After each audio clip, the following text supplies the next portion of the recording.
If you guys want one-on-one training, online training, or nutritional coaching, please head on over to my website, jpfitnesspro.com. Just go to the services tab and select which one you would like.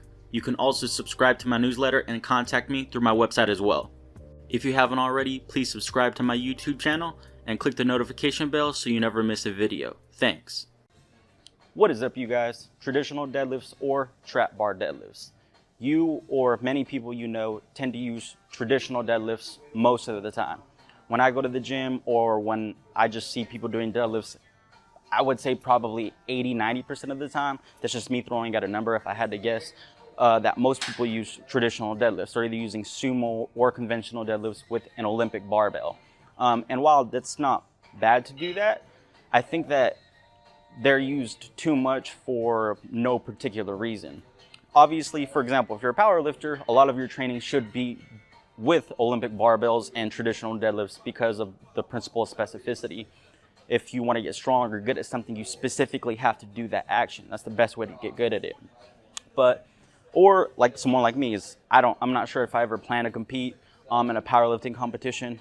It would be interesting, but right now I don't have any plans to, but I still like the powerlifting style of training, and I just love including those traditional deadlifts. But a lot of people don't fall into either of those categories, and they should include more trap bar deadlifts. The reason being is there was a study done that compared trap bar deadlifts to traditional deadlifts, specifically the conventional style of deadlifting.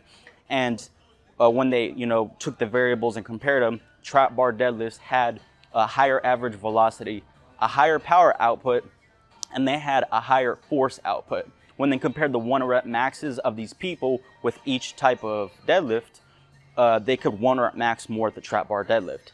And even though this specific type of trap bar, which you can see, and a lot of trap bars have this, is the handles are actually a little bit higher than a regular Olympic barbell when it's on 45-pound plates. So this is a little bit higher. If you can tell, this is probably where the bar would be at on an Olympic barbell, but it's about a couple inches higher. But again, the study, I don't recollect them actually listing it in the study specifically that it was the trap bar with the regular height. If you've noticed that trap bars in the gym, not this one, this is kind of a little bit of a unique one, but it was a hexagonal trap bar they used during the study. If you flip the hexagonal trap bar over, you have the low handles, which is identical to the same amount of distance you have to travel with an Olympic barbell. The study did state that the displacement was the same between each style of deadlifting. Displacement, if you didn't know what that means, is just the distance. So the bar or the weight had to move the same amount of distance, which implies that they used the low handles for the trap bar. This one doesn't have low handles. So all those variables were higher in the trap bar deadlift. So again, it was higher average velocity, higher power output, and higher force output. So if the lift is going to be faster, there's more power to the lift, and you can lift more in regards to your 1 rep max with the trap bar. If you're not specifically training for powerlifting style training, or you aren't a powerlifter yourself, then I think that you would probably benefit from either one, replacing your deadlift with the trap bar completely, and if that's not something that doesn't bother you, or two, at the very least, include trap bar more into your routine so you can get the benefits of what a trap bar will let you do.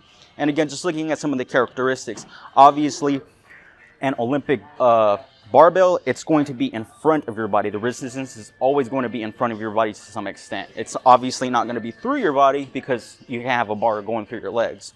So this is because the handles are on the side of you, you can actually position it so that the resistance is right in the middle of you or slightly in front of you. What this is going to do is it's going to let you get more quad involvement during the lift. And this is also just going to, from a more anecdotal point, it's going to make the lift feel like a little nicer. There's certain things that are going to happen with the trap bar. It's going to feel nicer.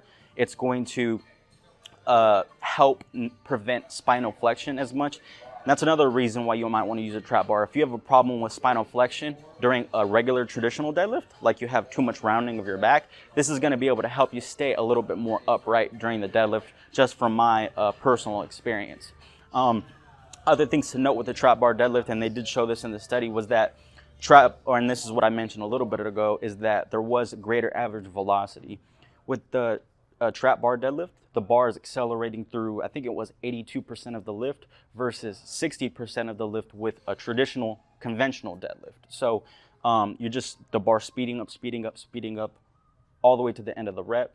Whereas traditional deadlift, the sticking point's right about your mid shin or below your knee. So it goes from fast to slow again. So it's kind of like a little bit of a wavy graph in regards to acceleration. So again, I really recommend you include a trap bar deadlift into your routine if you haven't already, or if you don't have goals that align with powerlifting, just to completely replace your regular deadlift with a trap bar deadlift. If you guys have any questions, comments, please post them down below. I'll see you guys in the next video. Peace.